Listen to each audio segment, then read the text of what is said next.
The Age of Innocence by Edith Wharton. The Age of Innocence is a novel set in the upper-class society of New York City during the 1870s. The story follows Newland Archer, a young lawyer, as he navigates the rigid social conventions and expectations of his milieu. Engaged to the beautiful but conventional May Welland, Newland finds himself drawn to her unconventional cousin, Ellen Olenska, who has returned to New York after a failed marriage in Europe. Through its exploration of love, duty, and societal pressure, the novel critiques the constraints of the old New York aristocracy. Let's deep dive into the book. Newland Archer's engagement. The novel begins with Newland Archer, a member of New York's elite, announcing his engagement to May Welland, a perfect embodiment of the traditional values and expectations of their society. Newland is initially content with his choice, believing May to be innocent and pure, an ideal match for him within the rigid confines of their social world. However, his contentment is soon challenged by the arrival of Ellen Olenska. Ellen Olenska's return. Ellen Olenska, May's cousin, returns to New York after separating from her abusive husband, a Polish count. Her return scandalizes the conservative society, which views divorce as a disgrace. Ellen's independence and unconventional behavior fascinate Newland, who is initially assigned to handle her divorce case. Through Ellen, Newland begins to question the values and norms of his society. The growing attraction. As Newland spends more time with Ellen, he becomes increasingly attracted to her free spirit and candidness. Ellen, too, finds herself drawn to Newland, appreciating his understanding and kindness. Their mutual attraction grows, and Newland starts to envision a life with Ellen, free from societal constraints. However, he is torn between his duty to May and his desire for Ellen. Societal pressure and conformity. Newland's internal conflict intensifies as he grapples with the expectations of his social circle. The powerful influence of family and societal expectations pressures him to conform. He tries to persuade Ellen to remain in New York, hoping to keep her close, but she resists, aware of the potential scandal and the impossibility of their situation within their society's strict moral code. The trip to Europe. In an effort to escape his growing feelings for Ellen and to adhere to societal expectations, Newland plans a trip to Europe with May. Before leaving, he confesses his love to Ellen, who admits her own feelings, but insists they cannot act on them. Ellen decides to return to Europe, believing it to be the best way to avoid further complications and scandal. The marriage to May. Despite his lingering feelings for Ellen, Newland marries May. He attempts to reconcile himself to his new life and fulfill his duties as a husband. However, the memories of Ellen and what might have been continue to haunt him. May, although kind and devoted, represents the very societal constraints that stifle Newland's true desires. The revelation and Ellen's departure. May reveals to Newland that she is pregnant, a development that solidifies Newland's commitment to his family and his responsibilities. Ellen, learning of May's pregnancy, decides to leave for Europe permanently. Newland, though heartbroken, resolves to stay with May and raise their child, accepting his role within the societal framework he once questioned. Newland's later life. Years later, as a widower with grown children, Newland reflects on his life and the choices he made. His son, Dallas, arranges a meeting with Ellen in Paris, but Newland chooses not to see her, feeling that the opportunity for their love has long passed. He remains on the street outside her apartment, contemplating the life he might have had, but ultimately respecting the path he chose. Legacy of the Age of Innocence. The Age of Innocence remains a powerful exploration of the conflict between individual desires and societal expectations. Edith Wharton's nuanced portrayal of New York's upper class and her critique of its rigid moral code continue to resonate with readers. The novel's themes of love, duty, and the constraints of society make it a timeless examination of the human condition and the complexities of social conformity. Let's meet together the main characters of the book. Newland Archer is the novel's protagonist, a young lawyer who is engaged to May Welland, but becomes infatuated with her cousin, Ellen Olenska.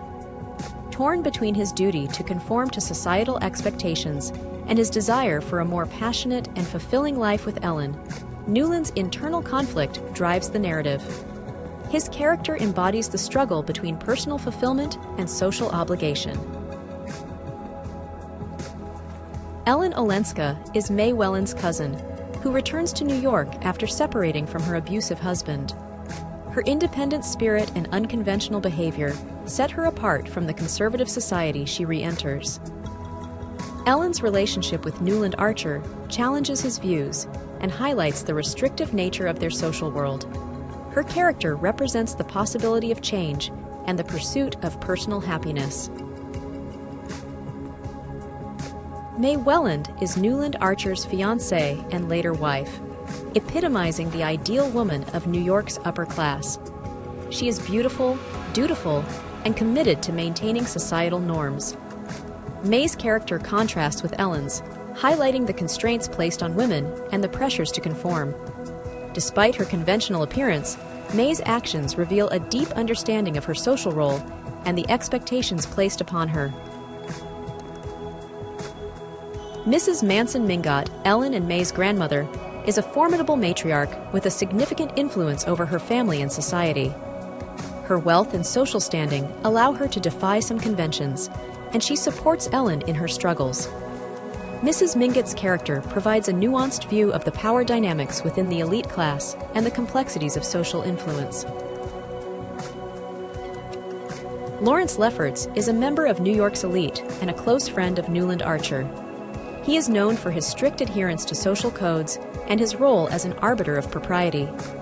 Lefferts' character exemplifies the pressures to conform and the enforcement of societal norms within the upper class. Julius Beaufort is a wealthy banker with a reputation for questionable business practices and social indiscretions.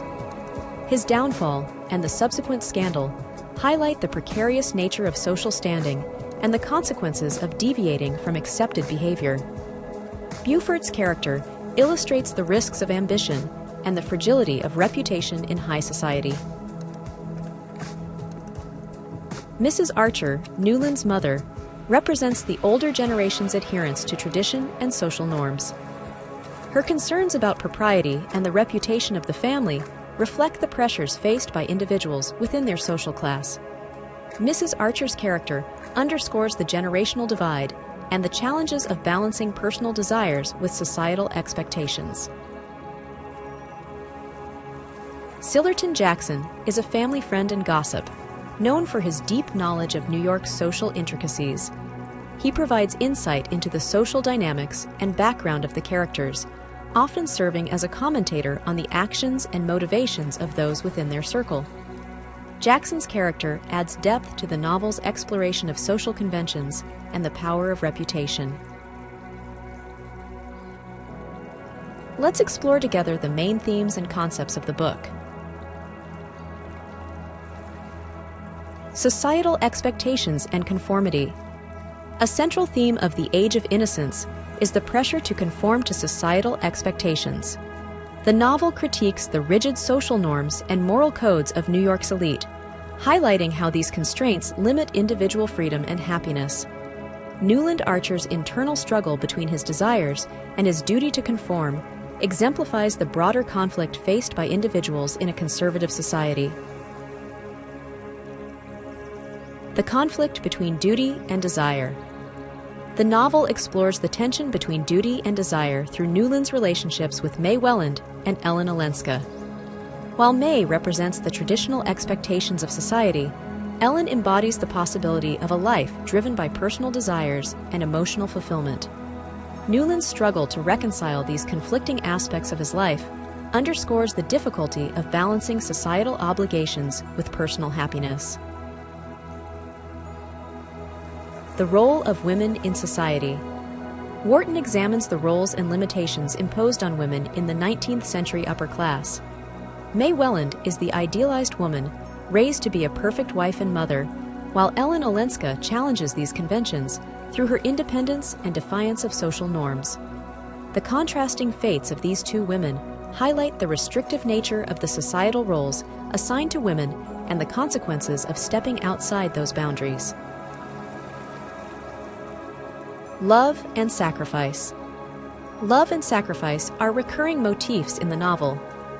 Newland's love for Ellen requires a significant personal sacrifice as he chooses duty over his desires.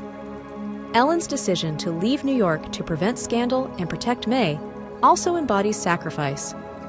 The novel suggests that true love often requires difficult choices and personal sacrifices, reflecting the complexities of human relationships. Change and tradition. The Age of Innocence explores the tension between change and tradition.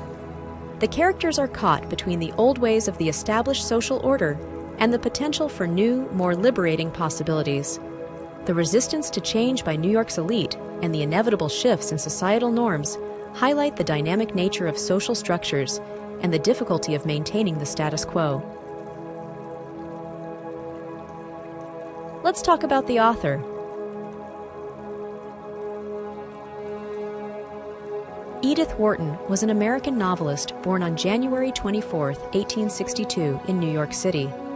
She is best known for her insightful and often critical portrayals of the American upper class. Wharton's major works include The Age of Innocence, The House of Mirth, and Ethan Frome.